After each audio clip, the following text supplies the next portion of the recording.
ఓటమి బాధ నుంచి ఇప్పుడిప్పుడే జగన్ తేరుకుంటున్నారు. పార్టీ శ్రేణుల్లో ధైర్యం నింపే ప్రయత్నాలు చేస్తున్నారు. వరుస సమావేశాలతో బిజీగా మారారు. ఏపీ అసెంబ్లీ ఎన్నికల్లో వైసీపీ దారుణ పరాజయం పొందిన సంగతి తెలిసిందే.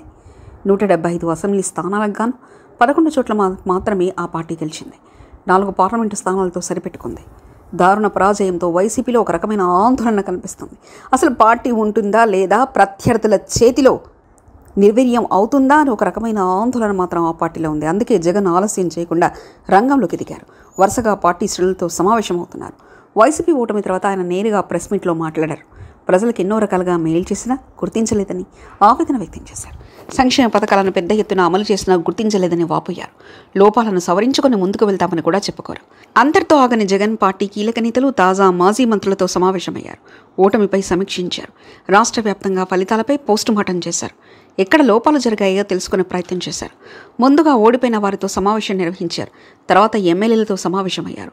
పార్టీ ఎంపీలతో ఎమ్మెల్సీలతో భేటీలు జరిపారు. పార్టీ ఓడిపోయిన 40% మంది ప్రజలు గుర్తించిన విషయాన్ని గుర్తు చేశారు. కొన్ని చోట్ల కుటుంబాలు, లక్షలాది మంది నాయకులు, కార్యకర్తలు వైసీపీకి ఉన్న విషయాన్ని పదే పదే గుర్తు చేశారు. మనం ఓడింది కేవలం అసెంబ్లీలో మాత్రమేనని, శాసన మండలిలో 38 ఎమ్మెల్సీలు ఉన్న విషయాన్ని సైతం జగన్ గుర్తు చేశారు.